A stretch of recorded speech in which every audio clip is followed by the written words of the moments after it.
Ça arrive à tout le monde vu que les nourrissons en présentent beaucoup et de façon physiologique, c'est-à-dire tout à fait normale, le hoquet, qui n'est en fait qu'une contraction involontaire des muscles inspiratoires. Il y a trois types de hoquet. Le hoquet aigu, qui dure moins de 48 heures, qui est tout à fait normal et passe spontanément. C'est un vrai problème en revanche quand il devient chronique et dure plus de 48 heures. Le hoquet réfractaire, lui, est aussi chronique, mais lui persiste encore plus, c'est-à-dire plus d'un mois. Vu qu'à cette échéance et devant la détresse du patient, la plupart des traitements auront été tentés et c'est pour cela qu'on l'appelle réfractaire.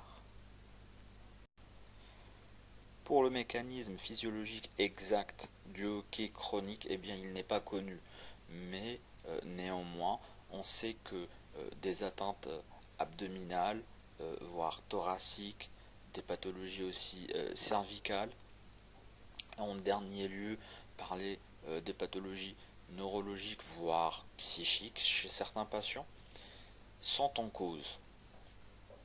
Il faut se focaliser en premier lieu sur les causes les plus fréquentes qui pourraient causer un hoquet chronique, c'est-à-dire les causes œsophagiennes. C'est pour ça qu'il faudra se tourner en premier lieu vers un gastro-entérologue qui fera sa fibroscopie en tout premier lieu.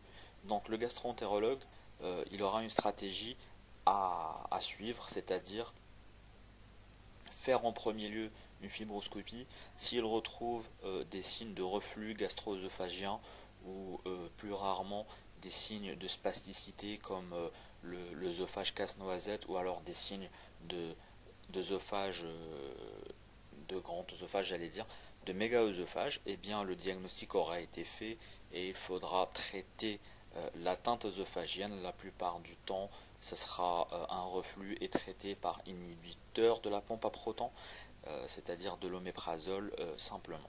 S'il n'y a aucune pathologie œsophagienne, eh bien il faudra faire en général, pour les gens qui ont la chance d'avoir le matériel, une manométrie, une pH-métrie, pour rechercher ce qui n'a pas été vu à la fibroscopie, et donc encore une fois rechercher un reflux, des spasmes œsophagiens qu'on n'a pas pu diagnostiquer à la fibroscopie.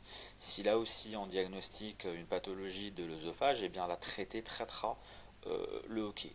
Sinon, après, il faudra savoir que l'imagerie, elle, si on ne retrouve rien, ne retrouvera rien si on n'a pas de signe orientateur. C'est-à-dire si on a des signes orientant vers le système nerveux central, des signes neurologiques, et bien là, on fera une IRM cérébrale.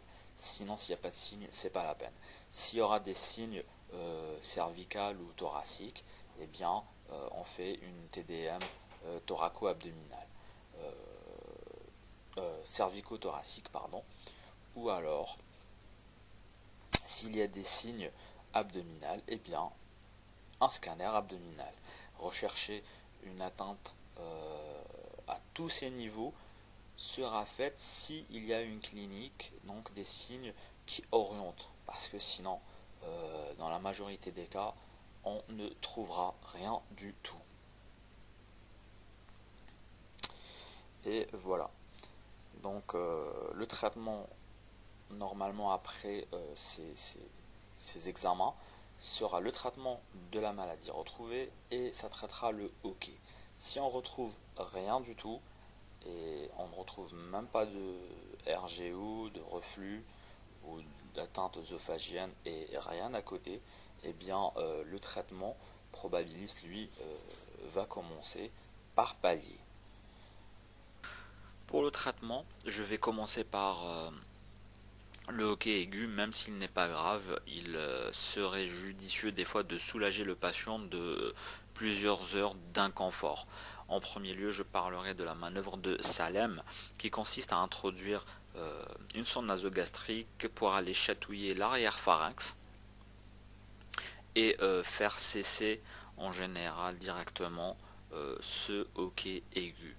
Il y a aussi ce qui est connue en société est appelée la manœuvre dite de von Willich.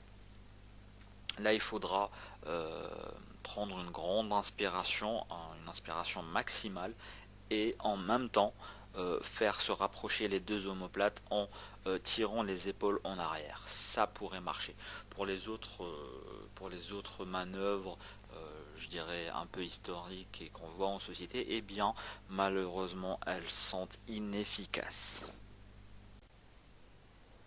Pour le hoquet chronique, eh bien qu'il y ait eu diagnostic de reflux gastro-œsophagien ou pas, eh bien le traitement par palier va commencer par les inhibiteurs de la pompe à protons, de l'oméprazole 2 fois par jour tout simplement.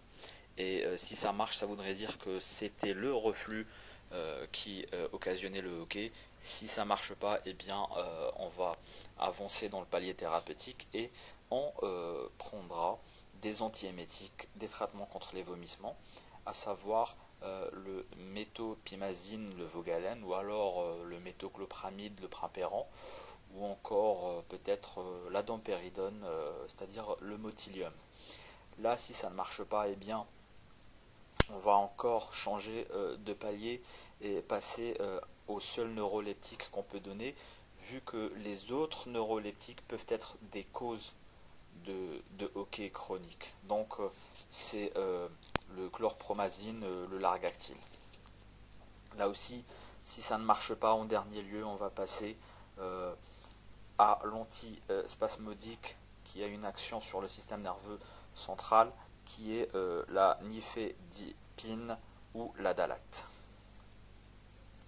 Maintenant, si on a retrouvé aucune étiologie, aucune cause, et que tous ces paliers thérapeutiques n'ont rien donné, eh bien, il faudrait, si possible, rechercher un centre spécialisé avec une équipe de chirurgiens thoraciques qui placerait un stimulateur donc sur le bloc nerveux, et ça serait une stimulation donc nerveuse qu'on appelle stimulation phrénique. Mais ça, c'est vraiment en dernier recours. Petite note, c'est qu'il faut absolument arrêter de fumer, même éviter le tabagisme passif si on a un hoquet chronique, parce que le tabac, de même que l'alcool, vont aggraver les symptômes.